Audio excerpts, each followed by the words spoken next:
This is the child who disappeared into a painting. One day a girl went missing, and her parents were desperate to find out what had happened to her.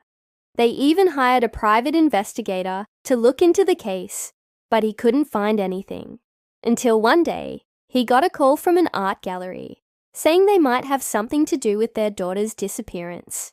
When he arrived at the gallery, he was confused as to how this place was connected to the missing girl, but the owner of the gallery told him that he would soon find out. It was only when he stepped into the main hall that he realized why they had called him.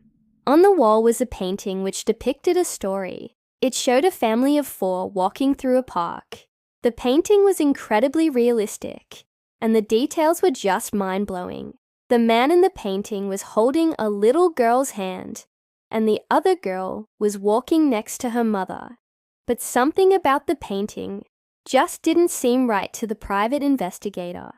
He walked closer to it to try and figure out what it was that seemed so off. And then he noticed that the little girl in the painting looked exactly like the missing girl. But there was more to the painting than met the eye. Every time the private investigator looked at it, he saw something different. One day the painting showed the same image as before, but the next day, the trees in the background seemed to be a little darker, and the girl's face appeared paler. A few days later, the leaves in the trees were more wilted, and the girl's face was almost completely white. The private investigator was shocked by these changes, because it meant only one thing. The painting wasn't a painting at all. It was a portal. But a portal to where? And what was happening to the girl? To find out, he decided to do something crazy. He walked right through the painting and disappeared from our dimension. The portal was cold, really cold, and after he walked through it, he found himself in a dark forest. All around him were the same kinds of trees that he had seen in the background of the painting. But there was no sign of the girl, or anyone else for that matter. As he walked through the woods, he started to feel tired and weak. He thought to himself that maybe the portal had not taken him far at all, and that he was still on the same plane of existence. If that was true, then why did the painting change every day? Just as he was about to give up hope, he heard some rustling in the bushes. He took a quick look and saw a pair of little legs running away. The legs belonged to the missing girl. He ran after her and called her name, but she didn't respond. She kept running until she came across a small house in the distance. As the private investigator approached the home, he could hear voices coming from inside.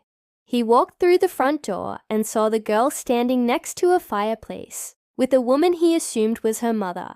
The two of them were completely oblivious to the private investigator standing in the doorway.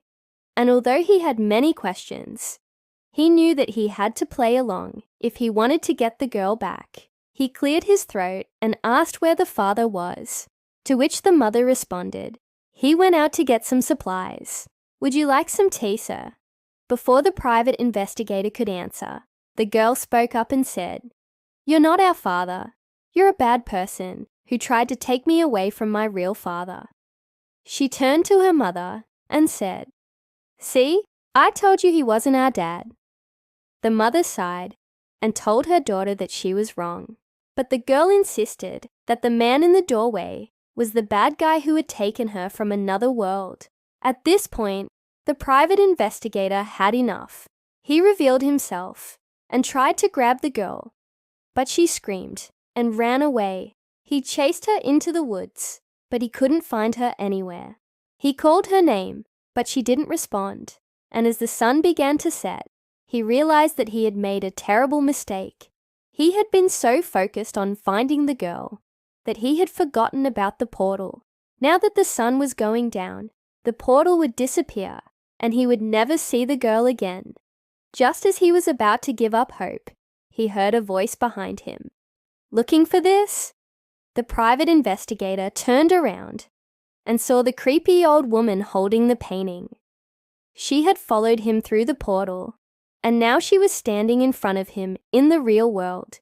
He was too shocked to speak, but she didn't seem to mind. She continued, "Let's just say I'm the one who took the girl. I've been waiting for someone just like you to come through the portal." With that, she walked away, leaving the private investigator all alone.